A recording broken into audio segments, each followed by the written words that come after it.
यहाँ पर जो बुलडोजर एक्शन है, तस्वीरें हम दर्शकों को दिखा रहे हैं। भारी सुरक्षा बल की मौजूदगी में ये कार्रवाई की जा रही है। क्या कह रहे हैं पुलिस अधिकारी यहाँ पर? देखिए, पुलिस का साफ तौर पर कहना है कि इस मामले से सीधे तौर पर उसका कोई लेना देना नहीं है। जो लोकल बॉडी की अथॉरिटी है, जो नगर पालिका है, वहाँ पर उसने अवैध निर्माण चिन्हित किए थे और खासकर उन लोगों पर फोकस किया गया था जो 25 नवंबर को हिंसा हुई थी, उस हिंसा में शामिल लोग थे। उनमें से जिन लोगों ने अवैध निर्माण कर रखे हैं, उनके अवैध निर्माणों पर बुलडोजर एक्शन किया जा रहा है। पुलिस के लोग वहां पर सुरक्षा व्यवस्था संभालने के लिए मौजूद हैं ताकि 25 नवंबर की तरह फिर से कोई घटना ना हो सके, फिर से कोई हंगामा या उपद्रव ना हो सके। और पुलिस अधिकारियों का साफ तौर पर कहना है कि अगर आज पत्थर चले तो उनके खिलाफ, पत्थरबाजों के खिलाफ सख्ती से निपटा जाएगा।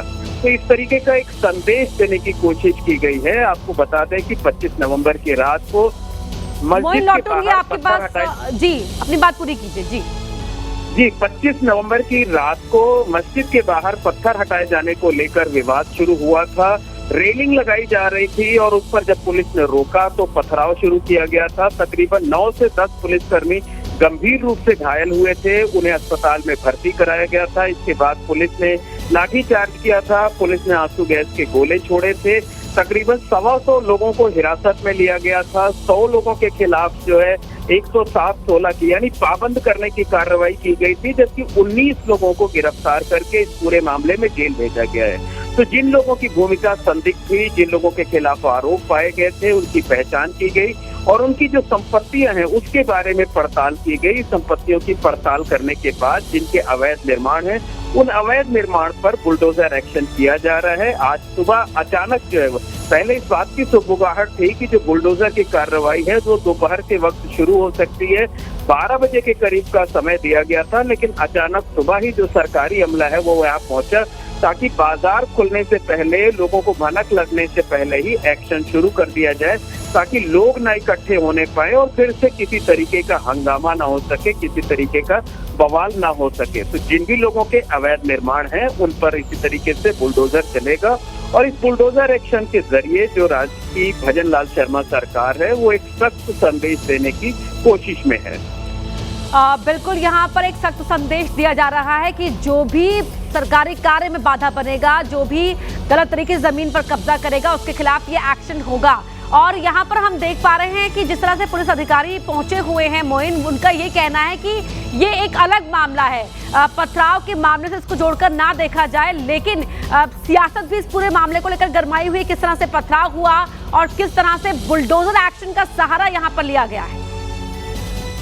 सरकारी अमला यही कह रहा है कि हम यहाँ पर पूरा जो कस्बा है, जो चोमू तहसील है, वहाँ पे लगातार अतिक्रमण विरोधी अभियान चला रहे हैं। 24 और 25 नवंबर को भी कई जगहों पर अतिक्रमण विरोधी अभियान चलाया गया था।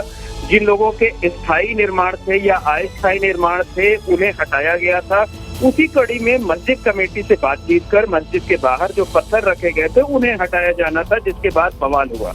तो कहा यही जा रहा है, दलील यही दी जा रही है कि ये एक सामान्य प्रक्रिया है जिसे नगर पालिका जो है वो सामान्य तौर पर अपराधी रहती है, अतिक्रमण को हटाने का काम करती रहती है। लेकिन आज जो एक्शन हो रहा है उसमें खासकर उन लोगों को फोकस किया गया है जो लोग 25 नवंबर की रात को हुए हंगामे और बवाल में शामिल थे, जिन लोगों की साजिश की वजह से हिंसा हुई थी, जो लोग पथराव करने में सामने थे, जो लोग लोगों को उकसा रहे थे, उनके जो निर्माण थे उनके बारे में पड़ताल की गई और जो भी हिस्सा अवैध निर्माण है उस अवैध हिस्से पर जो है वो बुलडोजर चलाया जा रहा है। तो कहने को ये जरूर है कि ये एक सामान्य प्रक्रिया है जिसमें अतिक्रमण को हटाया जा रहा है, लेकिन ये फोकस इसमें उन्हीं लोगों को किया गया है जो 25 नवंबर की रात को मस्जिद के बाहर पत्थर हटाए जाने के विवाद में लोग शामिल थे।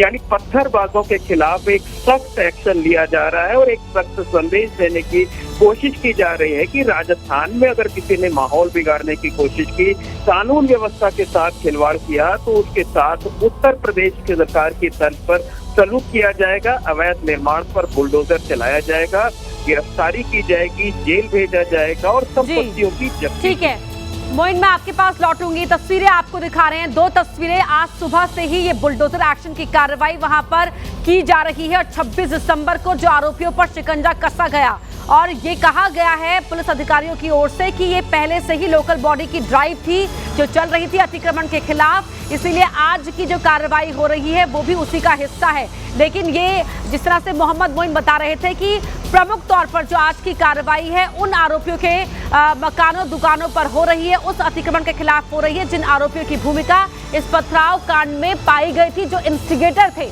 और आप तस्वीरें टीवी स्क्रीन पर देख रहे हैं किस तरह से आरोपियों पर शिकंजा कसा गया था और आज ये बुलडोजर एक्शन की ये कार्रवाई हो रही है। मोहम्मद मोइन मेरे सहयोगी लगातार इस पूरी कार्रवाई की जानकारी दे रहे हैं। मोहम्मद मोइन, आपने पहले बताया कि दिन को ये कार्रवाई होनी थी, लेकिन सुबह सुबह ही आज बुलडोजर का दस्ता लेकर प्रशासनिक अमला वहां पहुंच गया। क्या अभी तक स्थानीय लोगों की ओर से किसी तरह की मुखालफत या विरोध का वहां पर सामना करना पड़ा है या पहले से ही बात करके ये कार्रवाई की जा रही है? से सिर्फ इस बात के एक संकेत दिए गए थे कि जो भी लोग उस हिंसा में शामिल थे जो 25 दिसंबर की रात को हुई थी उनके खिलाफ सख्त एक्शन लिया जाएगा, बुलडोजर एक्शन भी लिया जा सकता है। ऐसी कोई पुख्ता जानकारी दी नहीं गई थी। दोपहर के वक्त आज कार्रवाई शुरू होने की संभावना जताई जा रही थी, लेकिन दोपहर से पहले ही सुबह सुबह ही जैसे सूर्योदय हुआ तभी सरकारी अमला वहां पर पहुंच गया। जो नगर पालिका का बुलडोजर है वो यहाँ पर पहुंच गया। भारी संख्या में जो है पुलिस बल पहुंच गया वहां पर, प्रशासन के अधिकारी पहुंच गए और जो लोग हिंसा में शामिल थे किसी न किसी तरीके से उनकी भूमिका थी, उनके अवैध जो निर्माण है उन पर बुलडोजर कार्रवाई की जा रही है। दलील यही दी जा रही है कि ये एक सामान्य प्रक्रिया है, लेकिन फोकस उन्हीं पर किया जा रहा है अवैध निर्माण हटाने पर, बुलडोजर एक्शन पर, जो लोग 25 दिसंबर की रात को हुई हिंसा में शामिल थे। इस पूरे मामले में आपको बता दें कि 134 लोगों को पकड़ा गया था। इनमें से तकरीबन 115 लोगों के खिलाफ जो है वो पाबंद करने की कार्रवाई की गई थी, यानी उन्हें मुचलके पर छोड़ दिया गया था, जबकि 19 लोगों को गिरफ्तार कर जेल भेजा गया है। अभी तक उनकी जमानत नहीं हो सकी है। वीडियो फुटेज के जरिए, सीसीटीवी के जरिए जो बाकी पत्थरबाज हैं उनकी पहचान करने की कोशिश की जा रही है। तमाम और गिरफ्तारियां भी जल्द ही संभव हैं और ऐसे लोगों की जो कि पूरे घटना में शामिल थे उनकी संपत्तियों की पड़ताल की गई और जिनके भी अवैध निर्माण है, चाहे वो मकान का कुछ हिस्सा हो चाहे दुकान का कुछ हिस्सा हो, उस अवैध निर्माण पर बुलडोजर एक्शन शुरू कर दिया गया है। घटना के दिन ही जो मुख्यमंत्री भजन लाल शर्मा हैं उनकी तरफ से बयान जारी किया गया था कि जो लोग पत्थर बरसाएंगे उनके खिलाफ सख्त कार्रवाई की जाएगी। पत्थर बरसाने वालों को हम फूल कतई नहीं दे सकते हैं, ये पंचलाइन इस्तेमाल किया गया था मुख्यमंत्री भजन लाल शर्मा की तरफ से।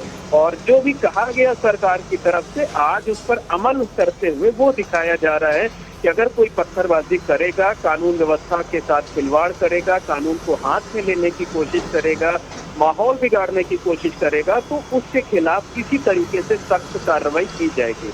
एक बार फिर से बता दें कि घटना के बाद जब पथराव हुआ था तो तमाम संगठनों के लोग सड़कों पर उतर आए थे और उन्होंने यही मांग की थी कि जिस तरीके से उत्तर प्रदेश में जी योगी सरकार का बुलडोजर गरजता तो पत्थर का जवाब बुलडोजर एक्शन से दिया जाए। सीएम ने कह दिया था कि पत्थर का जवाब फूल देकर तो नहीं दिया जाएगा और बुलडोजर एक्शन की जो यहाँ पर तस्वीरें हैं टीवी स्क्रीन पर आप देख रहे हैं। मोहम्मद मोइन, आपका बहुत शुक्रिया इस पूरी जानकारी के लिए। देखिए किस तरह से अतिक्रमण किया गया था, उस अतिक्रमण पर ये पीला पंजा आज चला है, ये बुलडोजर की कार्रवाई हुई है और ये मलबा आपको नजर आ रहा है। सख्त संदेश पथराव करने वालों को, पत्थरबाजों को।